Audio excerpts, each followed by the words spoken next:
I get a cheer standing in the kitchen or behind the counter, thinking about adding an espresso machine that can actually keep up with a rush of orders, and the idea of splurging on a commercial-grade unit feels risky.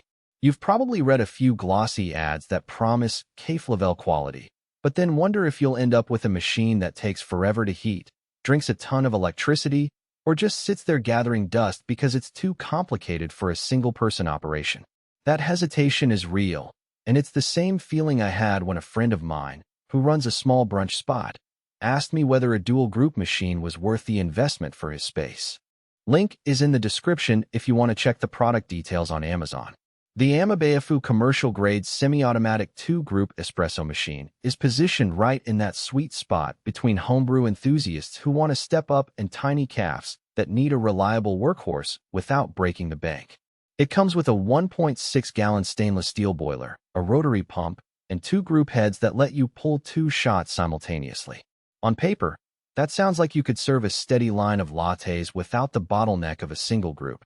But the real question is how it behaves once you plug it in and start pulling drinks all day. First off, let's talk about the heat-up time. With a 1.6-gallon boiler, you're not looking at a quick-fire 30-second warm-up like a typical prosumer machine. In practice, I measured about 8 minutes from cold start to stable brewing temperature. That's fine if you're opening the shop and have a few minutes to let the machine settle, but it does mean you can't just flip a switch and start serving instantly. For a CAF that opens early and wants to be ready for the first wave of customers, you'll want to factor that warm-up period into your opening routine.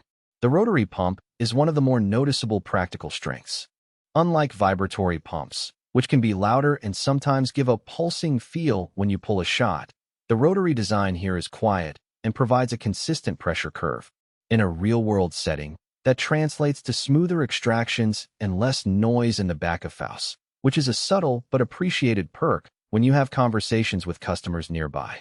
I tried pulling a double shot with a medium roast blend, and the pressure held steady at 9 bar throughout the brew, producing a balanced shot with good crema. For baristas who rely on that consistency, especially when training new staff, the pump's reliability is a tangible benefit. Now, the dual group layout is where the machine shows its commercial intent. Being able to brew 2 drinks at once can cut down wait times dramatically during peak hours. However, the trade-off is space and power. The unit measures roughly the size of a small refrigerator and needs a dedicated 120-volt outlet with enough amperage to handle the boiler and pump simultaneously. If you're operating out of a tight kitchen nook or a home garage, you might find the footprint a bit demanding. In my testing, the machine sat comfortably on a standard countertop only because I cleared a few inches of extra space. Otherwise, you could end up with a cramped workflow that defeats the purpose of the dual groups. One aspect that often trips up new owners is the semi-automatic nature of the machine. It's not a fully automatic espresso maker that doses and extracts at the push of a button. You still need to grind, dose, and tamp manually. That's great if you enjoy the Hansen process and want control over each variable, but it also means you need a decent grinder and a trained barista or at least a willing employee to keep the quality consistent. In a bustling CAF, the learning curve can be a bottleneck if you don't already have staff who know how to pull a proper shot. For a solo entrepreneur who just wants to make a few cups a day, the semi-automatic operation might feel like extra work compared to a fully automatic alternative. Let's get into the practical weaknesses that can't be ignored. The biggest complaint I've heard from owners of similar-sized machines is the water consumption. A 1.6-gallon boiler means you're constantly refilling, especially if you're pulling a lot of drinks in a row. In my trial run, I was adding water roughly every 45 minutes to keep the temperature stable. That isn't a huge problem if you have a reliable water source, but it does add to the operational overhead and can be a nuisance if you're in a location where water access is limited. Another point to consider is the cleaning regimen.